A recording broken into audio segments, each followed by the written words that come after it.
Alright, passage number 4. Make sure that you've done it. I'm going to set a timer. Take a deep breath. And let's go. So, this is looking to be doctor, medicine, doctor, chronic disease, chronic conditions. Yes, chronic illness. Okay, so it's chronic illness is like a population health concern, so it's a social science type passage. So most likely we're looking for some sort of causal relationship, I'm assuming.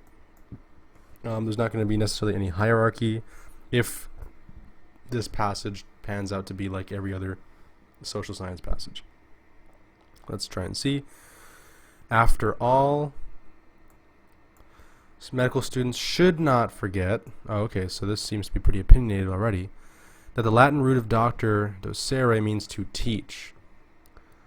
Okay, so it's about teaching, being teachers as a doctor, so teaching as a doctor. So by the time the patient has to visit a doctor, the likelihood of prevention has diminished. The likelihood of diminished. So even as medical students focus on learning various treatments and health protocols, perhaps their most useful tool is their knowledge, authority, and ability to spread information to members of the population prior to any illness. So this is definitely a hierarchical passage, right? So the author's definitely saying that, like, yes, so medical students are learning a bunch of things, but the most useful thing is their ability to spread information prior to any illness, to teach. So that's the hierarchy. All right, let's go forward.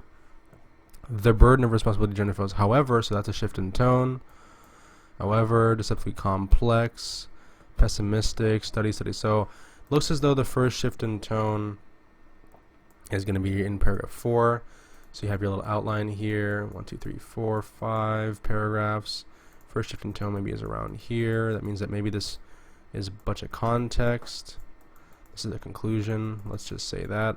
Let's pause at the top. Remember what the passage is about. The passage is about, so the author ends up, right? Where does the author end up? The author ends up saying that, hey, yeah, you guys, you're learning a lot, medical students, but you need to also teach. That's probably your most important tool, is to prevent people from getting sick by spreading information.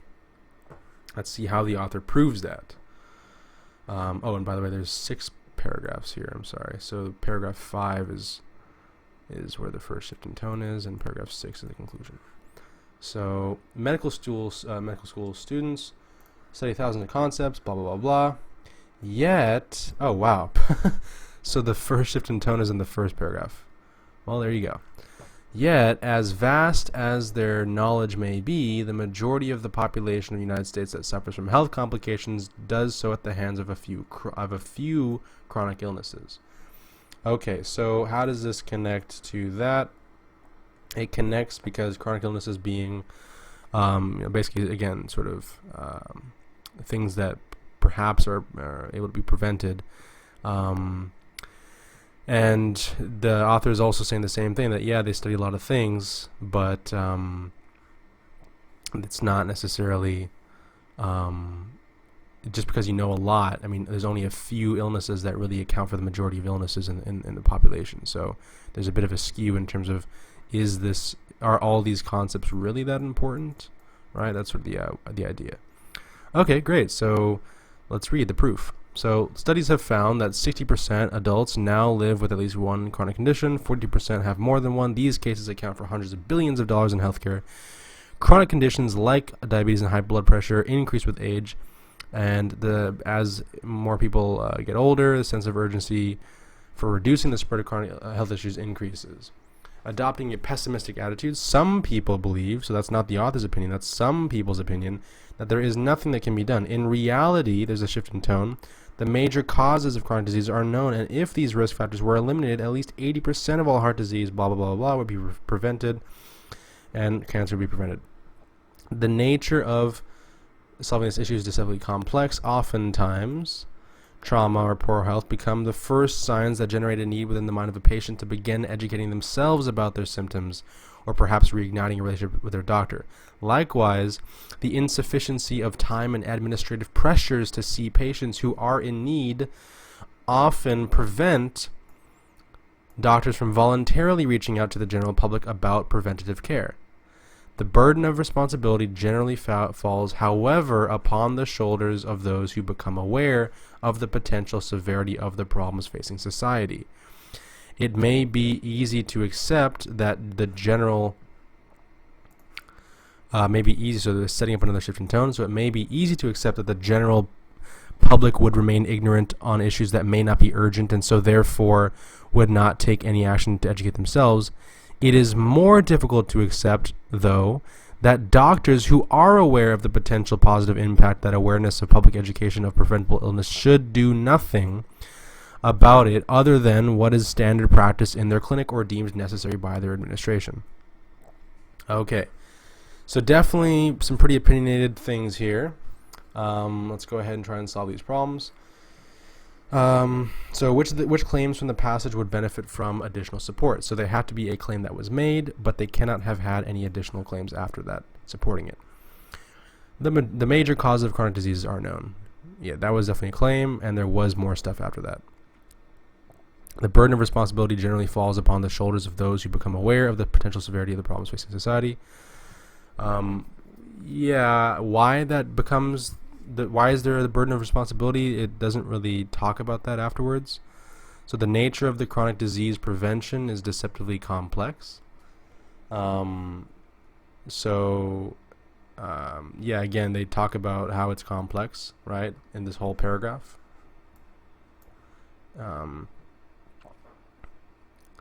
And so let's say so C is probably, so A is probably weaker and C is probably weaker than B. The majority of the population of the United States is that suffers from health complications does so at the hands of a few chronic illnesses. Again, there's some proof on that as well. So B, the idea that the burden of responsibility falls on the shoulders of those people, like, that's not really necessarily proven or additionally supported, because that's a really, really important claim.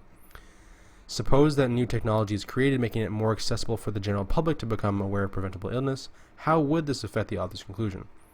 Well, again, it doesn't really affect the author's conclusion because the author's concluding that whoever is aware, right, meaning doctors specifically who are aware of all these things that they know, it's their job to teach and spread information, regardless of whether there's technology or not. So I would say that it would remain relatively unaffected. Which of the following claims would the author most likely agree with? Medical schools need to instruct students on how to develop awareness campaigns. Yes, absolutely. Doctors who focus all of their time treating patients are not performing the full scope of their duties. Yeah, if they're not teaching, then they're not doing the full job. Doctors should reduce the amount of time they spend treating patients. I don't think that was a claim that the author is saying. Like, they're not saying to stop treating patients. They're just saying to do more to spread awareness and to learn how, obviously, would be a great thing. So 1 and 2, which is here. How would author react to the mission of a non-profit group of doctors who wish to stand against administrative quotas for patients? I definitely had a tone that was, saying that that's not a good thing, that, the insufficiency of time and administrative pressures to see patients often prevent doctors from voluntarily reaching out to general public and preventive care.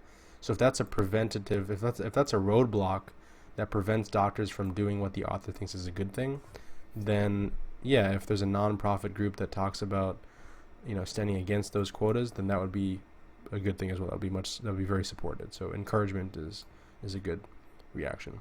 The central thesis being, again, teaching, spreading knowledge, sharing information about preventable illnesses. So government spending into public education of chronic disease prevention needs to be increased. No, never really talked about government spending. Medical students should not focus on specializations because they will not affect the majority of the population. No, again, that's not the author's conclusion, but we'll cross off A. C says doctors should make people more aware of prevention protocols for chronic disease. That's much better than B. D says nothing can be done to reduce the number of deaths per year due to chronic disease. No. So C is definitely the best answer here. Alright, cool. And so we'll stop the timer here. And that. There we go. and we'll slow down.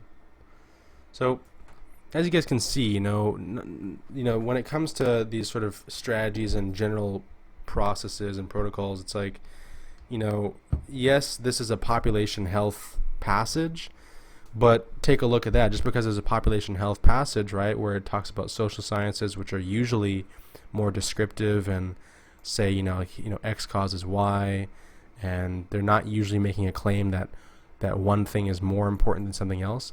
Well, in this case, they did, right? The author definitely made some pretty powerful normative claims right off the bat, saying medical students should not forget that, yes, the doctor means to teach, right? So obviously it means that teaching is very, very important, saying the most useful tool is their ability to spread information, right? So that right off the bat contradicts what we've learned about most social science passages, and that's okay, right? That's why it's really important to be flexible and understand multiple strategies, so that when you do see these normative phrases, you're not like, wait a minute, that shouldn't be there if this is a social science passage. Well, no, it is there, so make a note of it and flow with that. So that's definitely an important lesson to learn. And then again, we kind of predicted that the first shift in tone would have been here, and it turned out that it was actually here, and that this did connect with what we knew about over here, because it says, you know, it's basically just shifting away from all these thousands of concepts, just like it did over here, where it talks about, you know, even as they focus on learning all these treatments and health protocols, right, it's not really the most important thing for the majority of the population. And so then we get to the problems, right? We get to the problems here. Which claims from the passage would benefit from additional support? Again, anytime you have a claim that's made that's not specifically supported right after, that's going to be the answer to this problem. So this burden of responsibility, if you look at that paragraph, it says the burden of responsibility generally falls upon the shoulders of those who become aware of potential severity of the problems facing society, and then it stops. Right? It's just sort of stating that and then using that as an assumption to just continue proving their own point. But it doesn't actually show why this is true. Why is the burden of responsibility fall on them? As opposed to all the other claims, they have some additional sense of support. So the nature of chronic disease is deceptively complex, right? These next two examples were support for why it is complex, deceptively complex. Same thing with the majority of population suffers from health complications, does so at the hands of few chronic illnesses. It's saying that right here, right? So this claim is here, and then it shows support with this paragraph and mostly with this paragraph as well, right? And let's see, the major causes of chronic diseases are known, right? And again, that's showing that over here by saying that you know, this is the claim, right? It's showing that if you eliminated the risk factors that we know, well, guess what? You're going to get big impacts, and so that's some additional support. So this is again, which claims. So this is sort of a reasoning within the text. You're scrutinizing the author's argument. Suppose that new technology is created. That's reasoning beyond the text, right? They're introducing new information and seeing how the author would react, or how this would affect the author's conclusion. And then, which the following claims would the author most likely agree with? Again, this is basically foundations of comprehension, understanding, you know, what was the author's argument. What would be the author's reaction to a nonprofit group that's reasoning beyond the text, right? It's sort of giving an example beyond the scope of the text. And the central thesis is obviously foundations of comprehension. So you have a good mixture of different types of categories, the three different types of categories that the WMC uses for CARS. And so you should be rest assured knowing that this is a really appropriate passage to prepare yourself for the MCAT. So for these types of problems, you know, how would that affect the author's conclusion? So again, right, we have to understand, what is the author's conclusion? The author's conclusion is saying that doctors know a bunch of stuff and they should spread that knowledge. And the fact that new technology makes it accessible for the general public to become more aware, that's not at all talking about doctors. That doesn't affect the fact that doctors still know a bunch of stuff, and it doesn't affect the fact that doctors should use that information and spread it, right? That's how you solve that problem, and so that's why it's unaffected. Which of the following claims would the author most likely agree with, right? So you go point by point, and you just sort of intuiting on what the conclusion of the paragraph is, or the passage is, and again, the conclusion being that again, the doctors have a bunch of knowledge, and that they should be spreading this knowledge. So that means that spreading the knowledge is good, not spreading the knowledge is bad, right? So either way you interpret that. So medical schools need to instruct on how to develop awareness campaigns, so that's good. If they focus all their time treating and not spreading information to the general public who don't need to be treated, that's also not good. And then the author never said that they should be reducing the time. So how would the author react to the mission of a nonprofit group who wish to stand against administrative quotas for patients? So again, there's got to be something in terms of the passage which relates to standing against administrative quotas for patients. So you got to find that within the text here, and they talk about that over here, saying how the insufficiency of time and administrative pressures often prevent doctors. And so then you ask yourself, is this a bad thing or a good thing? And it's obviously a bad thing that the administrative pressures prevent doctors from reaching out to the general public. So because it's a bad thing, then if the nonprofit group is wishing to stand against those bad things, then the author would support it. Central thesis of the passage is that doctors should make more people aware of prevention protocols, right? So it's about awareness, it's about spreading knowledge.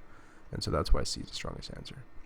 All right, then it's really important to drill, the processes. So for example, with this type of a problem, step by step, how did I approach that? Step 1, where was this in the passage? Step 2, what is the author's tone? Is it the author thinks it's a good thing or a bad thing? It's a bad thing. Step 3, does this new group think it's a bad thing or a good thing? They also think it's a bad thing. So if this group thinks it's a bad thing and the author thinks it's a bad thing, then there's going to be some support, right? So being able to write down that step-by-step process will help you solve these types of problems in the future, because when you get this type of problem in the future, you're going to remember, oh yeah, what I have to do first is find out how does the author feel about this, and then how does this new group feel about this. And if they're conflicting, then you're going to have negative. If it's the same, if they're supporting each other, then you're going to have more of a positive thing. Okay?